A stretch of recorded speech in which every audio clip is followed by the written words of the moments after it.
Republican governors from West Virginia, South Carolina, and Ohio, they are dispatching members of their National Guard to Washington, D.C. after President Trump declared what he calls a public safety emergency.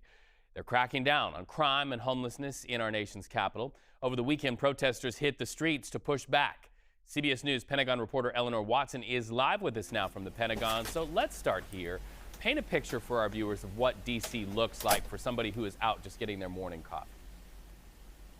Well, Reed, it really depends on where you are, because at least for the National Guard, they're primarily located at landmarks associated with postcards you might receive from the Capitol and not in the neighborhoods where there are reports of crime. There are hundreds of members of the D.C. National Guard and some of their military vehicles at Union Station, where visitors coming into D.C. arrive, and along the National Mall between the Washington Monument and the Lincoln Memorial, primarily a destination for tourists. Their presence, though, there are about 800 members of the D.C. National Guard activated, and their presence will almost double in the coming days as those governors from West Virginia, Ohio, and South Carolina in total are sending about 700 more guardsmen to add to what essentially is, as of right now, a presidential show of force in the Capitol.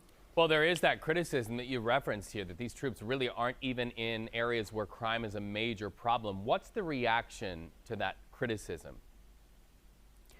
Last week, Reed, when the Pentagon, when it was pointed out that the National Mall, where those monuments are, is not a source of spikes in crime data, the Pentagon said that the presence there is meant to act as a deterrent, to discourage anyone from conducting crimes. And right now, that's all they're really ordered to do as this intimidation factor, because they're not making arrests and they are not, as of right now, armed with weapons. But their mission could slide, could change, could adjust as this crackdown on the Capitol enters its second week this week.